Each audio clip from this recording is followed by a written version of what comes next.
be able to go back and, oh, that was a great point, because I'll try to take notes, but I may not keep up.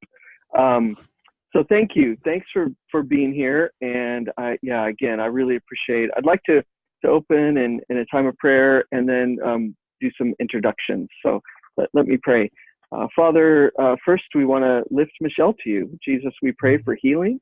We pray for your healing touch to come to her, and that you would bring life, health, and strength back to her body. And so Lord, we just pray for her tonight. We pray for Nasser as he's traveling, connect with them, be with them in Indonesia.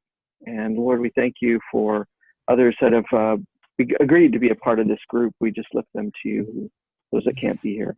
God, we ask you to guide our time and our conversation tonight. And Father, may we just really find ways to encourage one another and support one another, and to learn more and to encourage Tabor. So thank you for your faithfulness. In Jesus' name, amen. Amen. Amen. Well, I would love it, rather than me introduce you, I know all of you, but rather than me do it and mess something up, I would appreciate it if you wouldn't mind just sort of introducing yourself, who you are, where you're coming from. Some of you may know each other, many of you will not, and we'll have the others do that the next time we meet. We'll have them introduce themselves too, so you can get a sense of who else is part of this. So would somebody like to start? Just give us a update or overview of who you are. I can do that. Great. So I'm Stephen Humber. Rick and I have known each other for a bunch of years. I came to be kind of connected with Tabor College when I was a pastor in Hillsboro for a while. Then I went to be on a church planting team in Omaha. Did that for about 4 years. And then transitioned to MB Mission about 3 years ago. And so I get to do some really, really cool stuff now, supporting the local church. I'm married and have 2 grown children. And as Rick said earlier, I work from Denver when I'm not traveling. Thank you. Uh-huh. While I have a voice, I will speak. My name is Michelle Armster, and I'm the executive director for Mennonite Central Committee, the Central States region. I'm officed in North Newton, and I live in Wichita. I've been with the organization for a number of years at the main office in Akron, in Pennsylvania, and now in wherever I am, Kansas, that's where I'm at. And I met Rick a number of years ago. And we had, and off and on, we kind of reconnected and have conversations. So I just feel really honored that he has asked me if I'd be willing to be a part of this discernment process and this new program. So thank you. Thank you. I appreciate your presence here. Yeah. I can go next. My name is Josh Engel, as it says on the screen. I've been in Wichita about 6.5 years, originally from California. Pretty much done ministry since I was 18, all different types of ministry, from homeless ministry to youth pastor to now I'm replanting a church. I'm part of a team called Disciple Nations.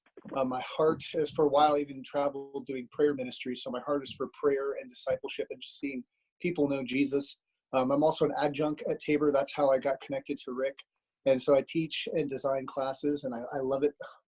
And so I guess I have 4 kids, my wife and I. So yeah, our youngest is 5.5 months old. Oh, thank you. I can go next. I'm in a public place, so if it's loud, I'm sorry. My name is Aubrey. I live in Wichita, Kansas. I've lived here 12 years. I'm originally from Des Moines, Iowa, so it's not that different. It's just a little flatter here.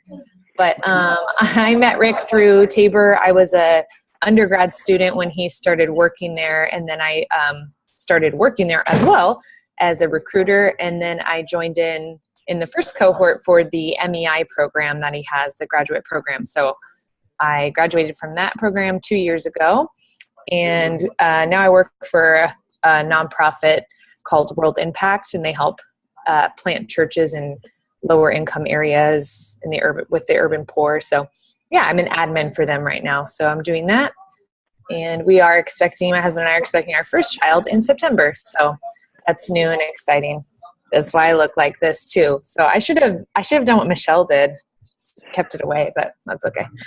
Yeah, nice to meet all of you. At least you have mascara and eyeshadow. I'm telling you, you look fabulous compared to what I look like. Okay. I'll just take your word for it. Oh, my name is Thane Chastain. Since we're doing 3 degrees of separation from Rick, I think. So I met Rick a few years ago through the Kansas Leadership Center. I started 5 years ago, in fact, this month at the Leadership Center, directing the Leadership and Faith program, which was an extra grant from the Kansas Leadership Center. My background is in the Methodist Church. I'm a preacher's kid, so that explains a whole lot, probably just from the get-go. I was a Bethel College graduate, so don't hold that against me. But, Michelle, I've been in North Newton a lot. Did my undergraduate there and then went back to work for the college from 87 to 92 and was director of marketing and just had loads of fun then. But like I said, the last 5 years at the Leadership Center, and so that's partially where Rick and I have been most recently connected. I do a lot of work with our online program, yourleadershipedge.com, where a number of these students have done some leadership training. I have a dog named Max, who is in a crate in the next room because he's been kind of a bad boy today. So That's great. Thank you. Thanks, Dane. Thanks, everybody. Thank you for being here. And again, if somebody joins in late, we'll just stop and have them introduce themselves.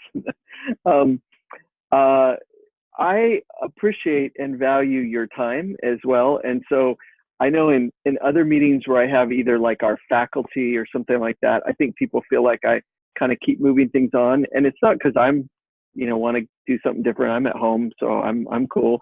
But I also think, I want to honor the time that you've committed and not just let things drag on and on. I've been in those kind of meetings too. And so we'll kind of move things along as we, as we go. And essentially, let me just back up and say that the reason for this group and the purpose is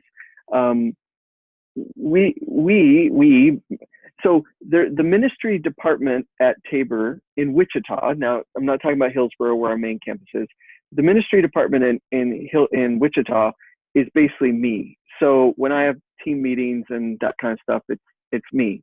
And so what I miss and what I appreciate and what I hope this group can become at points in the year is just that kind of like team, or colleagues, people that, you're all on this because you have experience in a variety of different ways, including the others.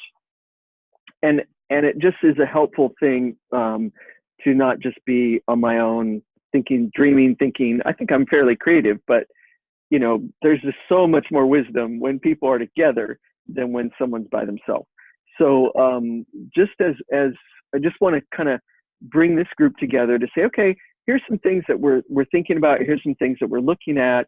In a future meeting, I'd like to look specifically at the master's program, but I thought this doctorate is coming along the road, plus then the undergrad is underperforming.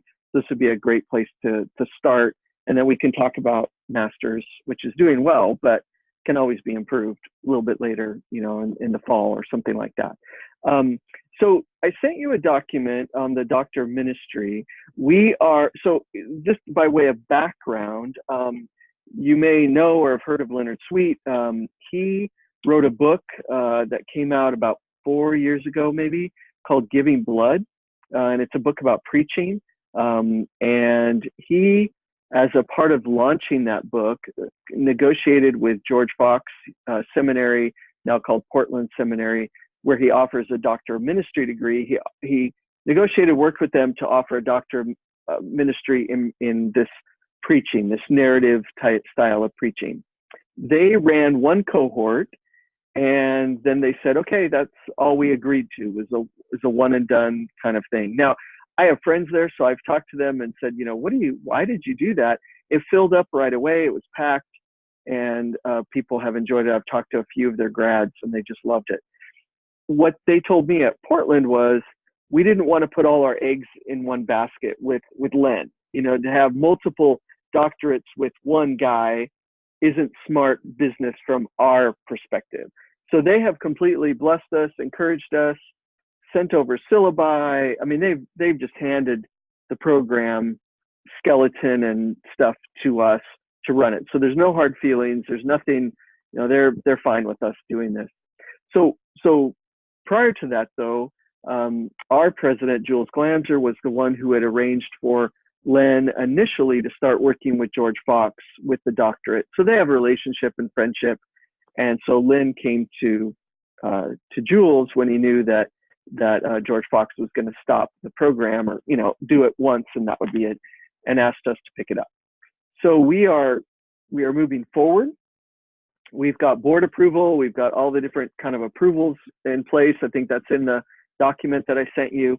And the next hurdle, step, whatever you want to call it, is with our accreditation board, which is called the Higher Learning Commission, based out of Chicago. It basically accredits all the schools from Chicago south all the way over kind of into Arizona. It's kind of this wide swath of the central part of the U.S.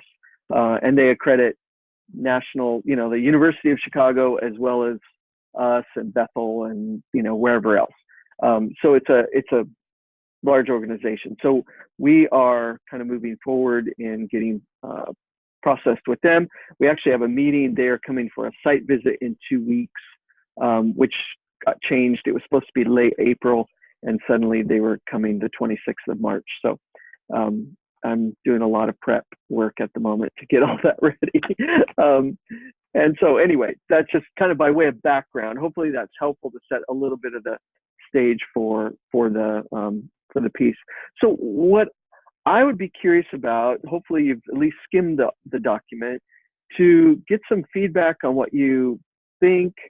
Do you, I suppose, from any number of angles? I mean, you all represent different things. So do you think we'd get students? Do you think it's worthwhile? Do you think there's a need for preaching? Do you think, whatever kind of angle you want to take, I'd love to hear from you on that. So there's no right or wrong, or I don't have a set thing. Now let's talk about marketing. Now let's talk about, it's whatever. It's open season to just receive your feedback, and you'll see me. I've got a clipboard and I'll start taking notes. So whoever wants to go. Stephen, you had unmuted a minute ago, so if you want to start. I was just testing my Alt-A to see if it really did what it was supposed to do, and it does. But since you tagged me, I'll go ahead. That little background piece with Portland Seminary and the one successful cohort is really interesting, because that info wasn't on what you provided us. And so I was already thinking this sounded really curious, but now knowing that little piece makes me go, huh? Because obviously Len is a draw. Like, he's a personality with a lot of cred in a lot of places. And given that it's online, except for those 3 face-to-face deals, it sure seems like kind of a good idea, given that it's not like everybody's doing that option either. So it's really weird for me with my background to be talking about higher education stuff, because I'm just like, I was reading that going, oh my gosh, he's asking these really grown-up questions, and I'm just a guy who's trying to walk with people about Jesus. But as I looked through it, I just thought, wow, this could be a really cool thing. And then when you add the piece about how it's already kind of tested and they're giving you everything, it's just like, whoa, that's, if Len's going to do any advertising, like if he just does a little thing after he opens his mouth every time, like, you're going to need some more chairs. Bandwidth. More bandwidth. Yeah. Yeah. Yeah, thanks. Yeah, I was, there were some things that you said, Rick, that I didn't quite glean when I read the documents.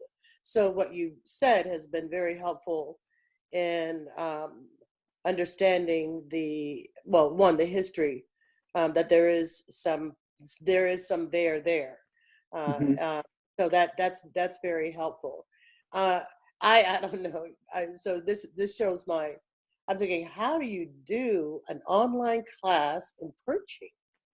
And when I went to seminary, of course, the preaching class, you stood in front of your colleagues. So I'm sure it can be done. That is just a fascinating concept for me. I think the person who's doing it will be a draw. Um, but I hope at some point, and I get that he provides a kind of preaching, and the narrative preaching. Mhm. I mean, I hope at some point, however, there is some room to kind of expand or incorporate, or even, I don't know, engage other other ways of preaching that may also be just as attractive. I just, that's just, and uh, Mhm. that's something that comes to mind for me. But I think, I mean, it's a proven, uh, this course, this particular part is proven, and it's a great way to just, step off to begin the program, and maybe at some point kind of expanding the DMin program to include uh, other ways of preaching and or other DMin areas. So Mhm. Yeah. Yeah. Thank you. Oh, were you going to go, Josh? No, you can go first. Okay, thanks.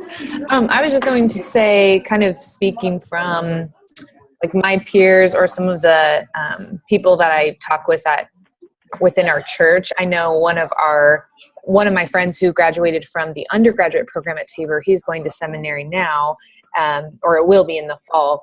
And I think a lot of the things you talk about that people don't want to pick up and go, relocate, that kind of thing. So I guess what I'm saying is affirming a lot of what your gut's telling you, or what maybe data is telling you, that that's a big thing, because he's already he's already ministering, he's already planted himself here, so it would be a big deal to move.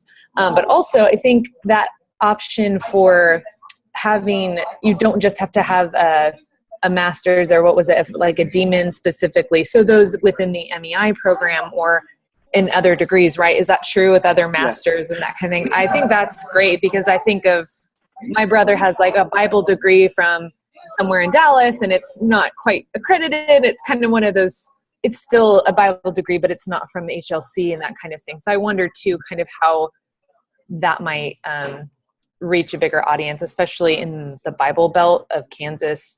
There are a lot of Bible schools. And so I'm not sure, I didn't go through the details of what are the prerequisites and what do you have to have specifically, other than, does it have to be a master's from a certain accredited school kind of thing? I didn't read through that. I probably should have, because I did that for a job. But yeah, so those were some things that kind of came through my head, is just even through experience and talking with friends who have either masters in ministry or not. I think if they're wanting to go into ministry, I like how practical it is. That, I mean, I haven't preached, but I'm like, I could do this. This sounds really great. I don't know that I will, but it sounds really like, oh, this is applicable. I can do something in ministry with this. So it's kind of from the younger generation perspective. Yeah. Thank you. Sure. Yeah, that's great. Thank you. Thank you. Oh, I was going to say, I like Len Sweet, so the idea of him doing a doctorate program at Tabor, I think, would be awesome. I love the online format as one who's taken online classes in seminary and teaching online classes. I just feel like there's a lot of flexibility and freedom especially doing ministry. I just like the idea that this is going to be pretty much completely online besides those face-to-face meetings. I think it gives a lot of flexibility is what I'm saying. And I think that's very much needed because as was mentioned earlier, I think there's a lot of pastors out there who want to do a doctorate, but don't want to have to go, because when I was looking in doctorate programs, that was one of the biggest hurdles. A lot of them wanted you to spend 2 weeks or more, or even longer, there. And there was just a lot of hurdles. And so I like the idea of it being online. I think it flows a lot better. And I like the idea of narrative preaching. I like the idea too, at some point, expanding it a little bit more. Preaching every Sunday, you need to know the story. And I think a doctorate in helping you preach better is even better. And so I like the whole package. And I also like the fact that you don't have to have an MDiv to do this program. To my background, having a master's in theology and a master's in cross-cultural studies, that was another hurdle when I was looking at doctorate programs. A lot of them were telling me, well, I'm going to have to take these. And it wasn't like 1 or 2 classes. A lot of them said I had to take like 4 or 5 classes. And I said, but I already have 144 grad units, And so the idea that you wouldn't have to do that, because I turned down a couple programs for that reason, and that I really wanted to do. And so I think that's a draw too, that gives a little more flexibility for those who didn't go the traditional ministry route, but have a call to ministry to be able to take this program without saying, wait, first you have to take, basically get another master's. So I like that. That makes me excited for the program. Okay. Yeah. Thank you. Thank you. That's great. It's really helpful, and I believe from reading through some of I really hear what you're all saying about kind of maybe even expanding the styles, so it's not just one narrow niche. And I'm pretty sure from reading the previous syllabi that he does that. I mean, I think his big focus is on the story and preaching the story, understanding the story. But I don't think I've been looking actually at some of the book lists too, and there's a wide variety of authors and preaching, people and things. So I do think that that's a great thing for me to go back and double check though. So I won't, hand on heart swear that it is that way, but I do think that it is a little more well-rounded, although it'll definitely be down one particular off ramp on the freeway rather than a broader. But that's a good thing to remember. So thank you. Thanks for that bit of feedback. Do you think, knowing your own church situation, or well, maybe this isn't a fair question. I'll ask it, and if it's not a fair question, that's fine. But do you think there are people that would take this?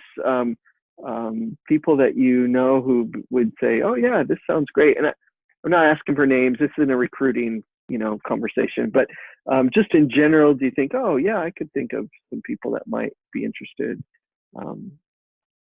I don't know, maybe that's not a fair question. So tell me if I'm off base. No, Rick, one of the things I think about is, while there's a fair number of people who get a DMin at seminary already, and they already have one, there's lots of folks in ministry who have a ministry master's degree. So like I got a youth and family ministry degree when I went to seminary, and I was totally happy that I didn't get a DMin, and I'm still okay that I didn't get a DMin, but I have been curious. Like I like school, and I like learning, and I like developing myself. And so there's probably there's a slug of people out there who are in ministry who have some kind of a master's degree, who might be like, they might think, oh, this is something I could add on, like I could make this work. So like I can't think of specific people, but I think there's probably a group out there that didn't want a DMin at the time, but now maybe they're in ministry. Maybe they've moved from some kind of associate role into a role where they're speaking more, and they're realizing, gosh, I'd like to have a little more training. So there's probably a gang out there. Okay. Yeah. Thank you. That's great. That's helpful. Again, being a little on the outside of the Mennonite context, but certainly being in what I would consider a very standard church, where our contemporary worship, the copyright on most of the songs is probably still in the 2000s, maybe the 1990s. So It's kind of contemporary, but you know. I guess I think the major plus in all of this, and I would link it to my experience with Tabor this last semester. In the online context, you know, it's people in Dallas, it's people in Wichita, it's people all over the country in the same place at the same time. And I think leveraging technology that ministry has to engage if it's going to be relevant in the future. So I think there's one way of saying this is good as a delivery vehicle for course curriculum. But I just also think that, you know, my reference point is Church of the Resurrection in Kansas City, you know, and they're off in the Holy Lands and they're doing videos and they're satelliting them back to their churches in the Kansas City area. And I'm thinking, if you don't have a sense of what it means to be storytelling in a video age and a technology age, you're missing the boat. And so the fact that people can be comfortable with the technology and that people can be engaged across the country and maybe even intercontinentally doing some of this work, I think that's reason enough to say this is something that the church as a whole needs to be doing. Thank you. I would really affirm what Thane has said, and I would also add that I can imagine that, I mean, there are church conferences that encourage pastors to, you know, take courses out of whatever, and I think of Western District and a number of the Mennonite conferences where courses are always encouraged, and I could see this being something that would be something that the conferences would encourage, the narrative preaching, and for those who are ready for demon, yeah. I really feel, yeah, I think there is room for it out there in this area. Mm-hmm. Very cool. Thank you. Yeah, I would just agree with everything that's said. Just knowing my friends from seminary and other pastors that I've met, a lot of them, you know, I've met a lot of people that, you know, like Stephen said, that weren't necessarily planning when they began their ministry career to be the main person speaking, but are now in that role and feel a little inadequate, or maybe like they weren't prepared for it because they were never focusing on that in their beginning when they were being trained. And so I think this would also help and encourage them. You know, some of them do have MDivs and some of them don't, you know, but a lot of them I think would be interested in that because now they're filling a role that they don't feel they were ever prepared for. Yeah. So. Yeah. Thank you. Thanks. Well, thanks. That's super encouraging. Just thinking about moving forward, and we'll kind of keep you. Well, we will not kind of. I'll keep you posted on things as it rolls through, even if by email, just to say, hey, we got the accreditation or whatever, you know, as we go along. So Rick, when you say we, you really are saying me or I, but you just say we. I just want to make sure that I understand that. Is that right? Yes, it's the royal we. You are we. Okay, I got it. Sorry. Earlier, before you joined, Stephen had a discipleship team or mobilization team on his name thing, and I was teasing him about being multiple people. I guess I saw that because I was actually mirroring what's really inside of me, I guess, is what I'm thinking there. Yeah. No, yes, I am the department. Although, obviously, there are people in our office that are working with me, but yes, moving it forward, it's me.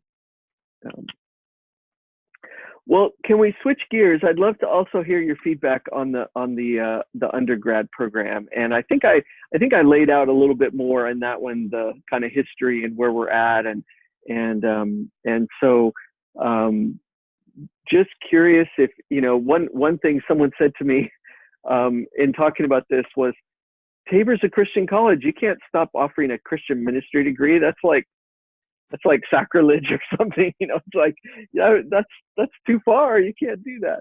But the reality is, it's just not. We're just not finding people for that particular degree. And so, is my assessment right? Are churches not really caring? Or are people trying to complete their degree thinking more practically? Want the business thing. I threw in adaptive leadership because I knew that would throw a red flag for Thane, because that's what they do at Kansas Leadership Center. But no, seriously, I kind of was thinking through. I had this whole long list, and that really kind of jumped out at me. So just, please, I'd love to hear your feedback on that part of it.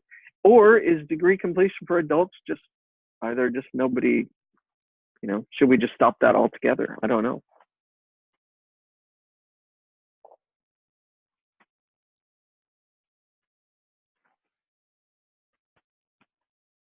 This one is so hard for me because I looked at that and I really don't know, because I've not been in academia to know or have realized that this was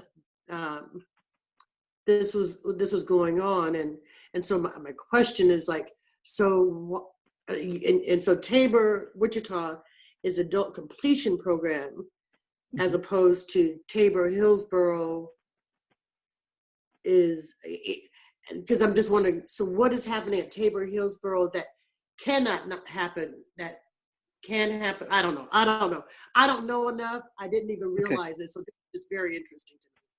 Yeah, no, thanks. The difference would be Tabor, Hillsboro generally would be for that straight out of high school student for their first 4 years of college. Tabor, Wichita would be for the older person who went to a couple years of junior college, partied a lot, failed a few classes, went back and did a year at another junior college and didn't finish a couple classes, or whatever. Or maybe they went straight through and got their associates and then started work. So it may not be a bad story. And they may be, and then now they're saying, oh, I really want to complete my bachelor's degree. So we offer online and accelerated programs to keep that shorter than it would be if you went to the main Hillsboro campus. We also offer the classes, online, so that people don't have to go Monday, Wednesday, Friday from 11 to 1 or 11 to 12:30 or whatever, their classes would be for a traditional student who can go to class because they're not doing anything else but go to school. So that's kind of how we're different. And actually the Wichita campus has been in existence for 21 or so years, I think, 22 years, something like that. I saw that. So in other words, obviously from my voice, I am just learning something completely new. I'm also impressed, and then I just wonder, is it the marketing or what? I mean, I just have to sit with it, because it's a great opportunity and program from what I can see. So that's all I could offer. Okay. Well, thank you. No, thank you. I mean, that's encouraging that you see that there's benefit. I think it's a really good program.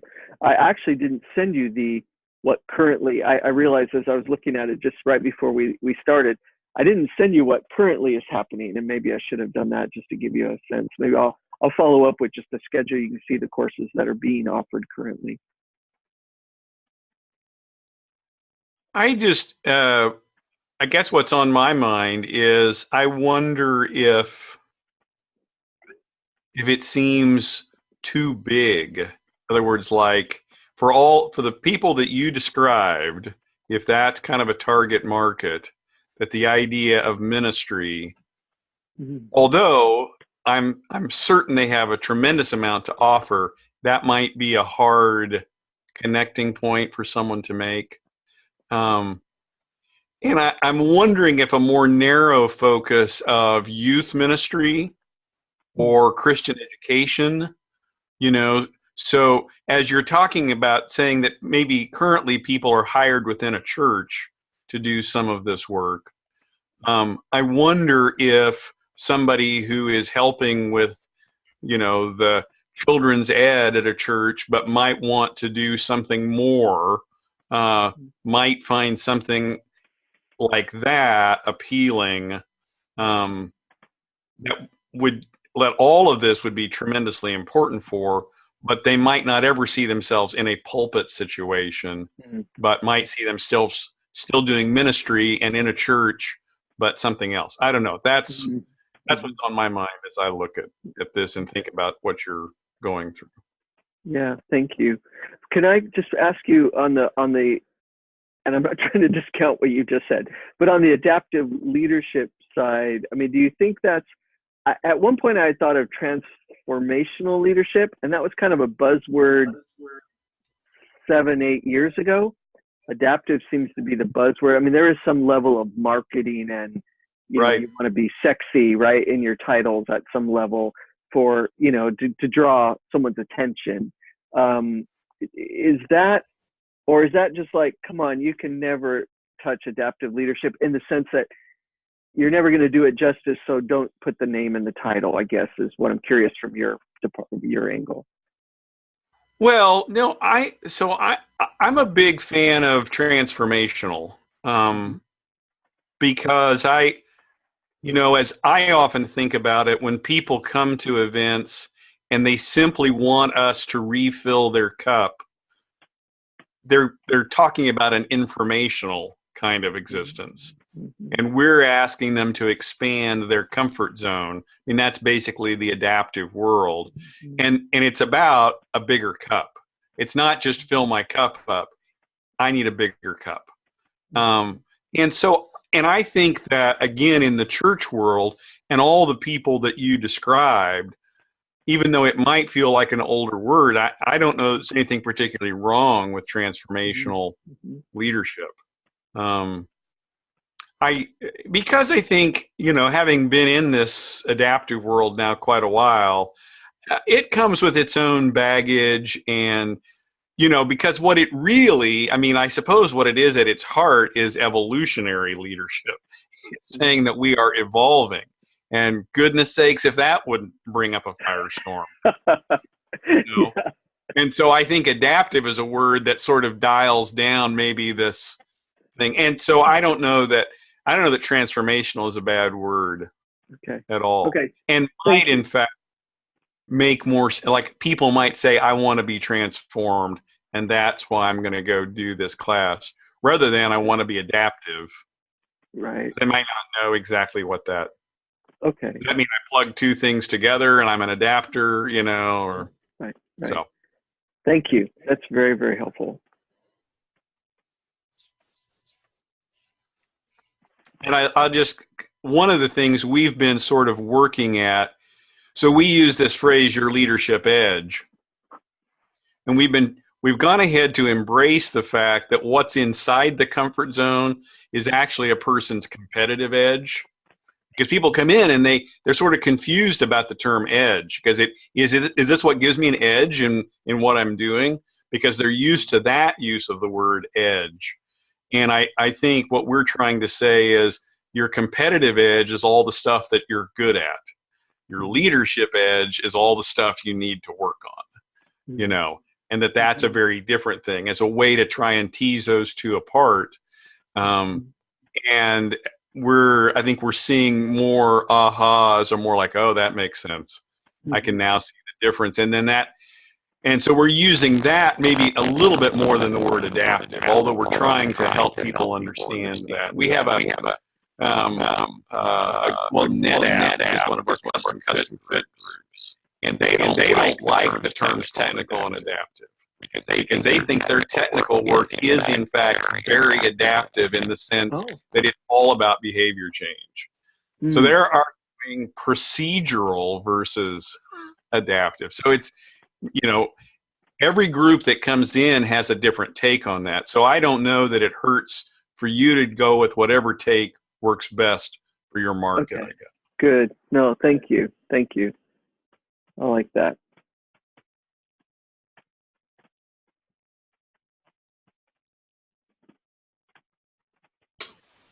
Rick, I'm not sure just what I have to offer for this question. I have some thoughts, but I consider myself such a weirdo when it comes to this stuff, because I wasn't raised in the church, so the church has always confused me, even when I was a pastor. and really grateful that I don't have that title right now. um, and so I was thinking, like, I think in a lot of ways, you asked a question at the end, would you hire someone who has this new degree? Mhm. And what I answered is, I would not hire them. Mhm. You know, like I'm not thinking so much about a degree when I'm thinking about adding somebody to my team. I'm just thinking about who they are. Like, Mm. what does their life look like? So yeah, it'd be great if there was some education in there, but even if not, if they're demonstrating some spiritual maturity and they're getting after it practically, like, you know, in my world, are they making disciples who are making disciples? Like, I'm good with them, right? So some of this can be a little confused. Like, I'm super not helpful because I don't feel like I run in a traditional higher education way of thinking. So, but I do think, like, how many times do you hear people who have been to seminary and end up in a job where they get to use it, and they say something like, man, I never had a class at seminary that taught me that, right? Mhm. So I think if adaptive leadership includes like some case studies and some problem solving of real world, massive, like really complicated stuff where where there's sort of grace and truth is both active in something that you're trying to work through with people for their good, like really trying to help people who are in a situation. I'm thinking of a ministry setting. Like, there could be some really helpful training that we could give people for facing the world. Like, Yeah. if you just look at maybe, like, even just look at the Midwest, say, as much as we may be deemed conservative politically, I think just spiritually it's kind of a wreck. Like, we're kind of a disaster. And so more and more we have people with no background in a lot of things who are open and maybe connecting with people who are followers of Jesus, or maybe they're connecting with certain ministries that are doing a good job. And I kind of lost my train of thought. My apologies. Yeah, I don't know that I don't know how well we're developing leaders in an educational sense to deal with this completely different landscape than it was 15 and 20 years ago, right? And so if adaptive leadership means actually teaching people how to handle more like what reality is looking like today, whether it's a ministry setting or just being a follower of Jesus in the marketplace, well, that could be a really beneficial thing to people, Yeah. Thank you. Yeah, I got that. Good. I like the idea of I would affirm transformational leadership. Right? I mean, you can have there's a Bible with that one. Adaptive, I can't think of a verse yet. So so that would Good be point. Tricky. that would be one thing that I would say. I would hire. I mean, anyway, I would really be curious if someone comes to interview at MCC with a degree in transformational leadership. I would want to sit down and talk with them and see, because the title in itself is elusive, but there are many opportunities of ministry with MCC that encourages people to have particular skills that are deemed leadership skills. So it would be something that would have me calling that person in for an interview for sure. Thank you. Yeah, Josh. Yeah, I was going to say, it sounds like a neat degree program. One of the things that I've been noticing is I think there's a greater need in today's church and today's culture to create, I don't know if bivocational pastors is the right mindset, but having the ability to work in the marketplace and in ministry is good, especially if you are planning a church or you are starting a new, work. And my heart is I love traditional church, but I also know we need something different. And so, I studied missional church at Fuller, and so we talked a lot about that. And I like the idea of transformational leadership, but I also like the idea of when you have that type of degree, it gives students the option to get a job in the marketplace while being able to be ministers in the marketplace. So that's what I'm kind of curious about is when you develop this program, is there going to be a class or just in the DNA embedded in the whole program, this idea that, we're a witness everywhere we're at. It's not when we're in the church world or when we're in this world, but it's every place we find ourselves. So are we going to be putting that into that program? I think it's very important. But I also think it'd be neat to just kind of have different tracks. I think it was mentioned by Thane, but this idea, if you're doing this transformational leadership, but somebody has a heart for youth ministry, is there a class where they can learn some of the basics of youth ministry? Or I was thinking about with this kind of a degree, I don't know if the person going through this program would be one who would be in a pulpit necessarily, but more doing a lot of the background type things. So is there an option later on to have to, in this, give a track on, well, if you want to learn how to teach or preach, we're going to give you a class or classes to teach you how to do that. So I don't know if that's a thought, but that was something that was going through my mind. If you're going to sit down and hire somebody, it depends on what you're hiring them for. I also like the idea embedded on what does it look like to make disciples. Because you don't have to be in a church setting to make a disciple. You can be at work. I mean, with my neighbors, I just sit down and we talk and we open up the Bible, I'll pray over my neighbors, And so just getting people with that mindset of everywhere you're at, you can do this. And so I don't know if that is a thought or an idea on and building this program, what that would look like, or even doing that. But I kind of, we talk about transformational leadership. I think of renewing your mind and being given the mind of Christ. And Jesus did some of his best work outside of the church. So I don't know if that's helpful, but that's what I was thinking when we're looking at this program. So it excited me. So Great. Thank you. And and I appreciate that because the courses that I've listed are some that we already offer. So anyway, there's room to make it different. So that's great. That's really good. Thank you. The only thing I will add, and it's really just touching on a lot of the same things, but all mine just comes from experiences or observations. So my husband and I both have the CHM degree, undergrad degree. And back then, this was pre-Rick, but I would say I felt that I wasn't very confident going even into ministry with some of the classes we had then.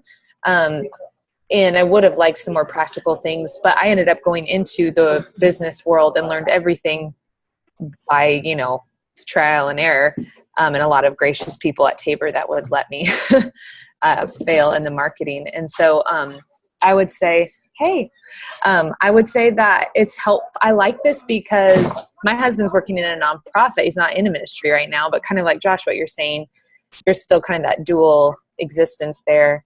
But I felt the same way right now. I'm in a nonprofit, so I'm not directly working at a church, and maybe I will someday. But I think this would kind of give, I guess the word I'm thinking of is just confidence if I were in ministry, but I kind of have this other edge or whatever that I could use if I would think, oh, you know what, ministry is not working out right now. I'm going to try for this. And then those in the secular world can say, oh, this isn't, what's a Christian ministry degree? They can see that word might speak to kind of that, like you said, the buzzword in the business world. So yeah, I see a lot of benefits in that way. And I see you're saying you would add these 9 credits from the business program, the organizational management. Is that what you're saying? So you take away those 12, then add the 9 to the others. Okay. Yeah, and then maybe some of the other courses at the bottom, which I know doesn't add up mathematically. But yeah, maybe those other 2 courses that we would create that don't exist. Like there was one on where was it? Oh, adaptive leadership and leadership theory. Like those are courses we currently don't teach. So something like that we would add. Yeah. So the thought was maybe they would even take some courses with the business students and then kind Okay. of go off on their own, and the business will go off on their own, and then maybe they'd come back together, Right. 8 weeks or 4 or 5 classes down the line, they'd come back together. I don't know. Yeah. My other question was, do you know of any other colleges or programs that are doing this, or have you seen this? Would this be kind of innovative in that sense? Oh, you know what? That's a great idea. I haven't even looked. That's a great Okay. point. I should look. I will Just curious. write myself a note. Yeah, I don't know what others are doing. I know at Yeah. Fresno Pacific, where I used to teach in their Christian ministry department, they're continuing to offer Christian. But Okay. that's the only one I'm aware of, and that's only because I still Yeah. stay in contact with people. Okay. Yeah. I'll check that out. That's a great Okay. point. Cool. Well, I also think it's just a good thing for people to fall back on. I've worked with a lot of pastors that have been burnt out in ministry, but didn't feel confident to get a job in the marketplace. And so they just stayed in ministry until they fell apart. And so if there's a way to even just discuss that in these programs, just talking to people, the realities of ministry and how to protect yourself, but also, you can get out. So I think it's good. It's one of the things that's on my heart is, creating bivocational ministry programs, or just the ability to give people the option of to step out if they need to. That's great. Thank you. Thank you. We're coming to the end of the hour, and I do want to make sure we're signed off by 8. Although I'm happy to stay and chat with anybody if you want to stay along. Just thank you. This is really, really helpful, and I've got pages of notes, so I have been paying attention.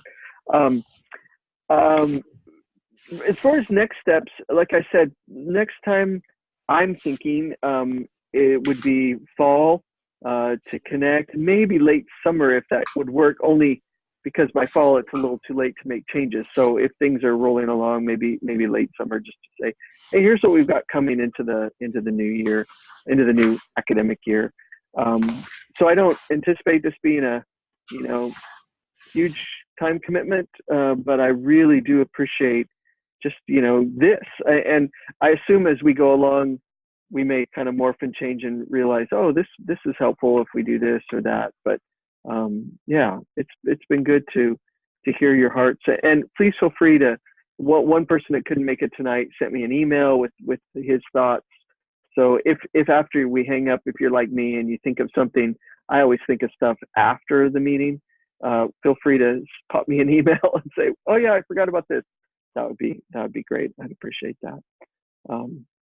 So any last words? I don't want to cut anyone off, but I also want to, like I said, keep things moving so we're not, don't feel like you're going, come on, kind of thing. Well, I'd like to play armchair theologian for 2 minutes. So, and kind of to Michelle's point on where is adaptive in the Bible. So I would make the case that Micah 6:8, do justice, love mercy, walk humbly with God. I think the church is great at mercy. And we do so much for people after something has happened to them. And I think the adaptive work is what's upstream, the justice component. How did a person become homeless? How did a person become abused? How did a person get to a tough situation? And what's difficult to do is to look upstream at the justice, at what's going on in the system that brought people to a certain point. So I that would be my case for where this transformative leadership and justice kind of leadership could be so critical to the church, and I think so relevant. So.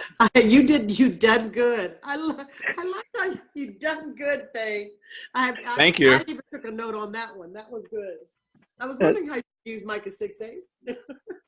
I was thinking about when Paul encouraged people to be all things to all people, in terms of that adaptive piece. And so there's all kinds of different contexts you find yourselves in. Where is the need? Where is God at work? And how can I be a part of that? It might require me turning myself into a different shape. Yeah. Mm-hmm. That's good. Thank you. You just may see this in a syllabus some point. You'll be like, oh, that's my idea. Thank you. Good stuff. Good stuff. Yeah. No, excellent. Excellent. Well, bless you. Thank you so much for joining tonight. I really do appreciate it. And again, feel free to message, and I will, I look forward to continued conversation as we roll along here. So thank you very much. Have a great Thanks, Rick. evening. Thank too. you. Take care. Thank you. Bye. Bye. Bye, everyone.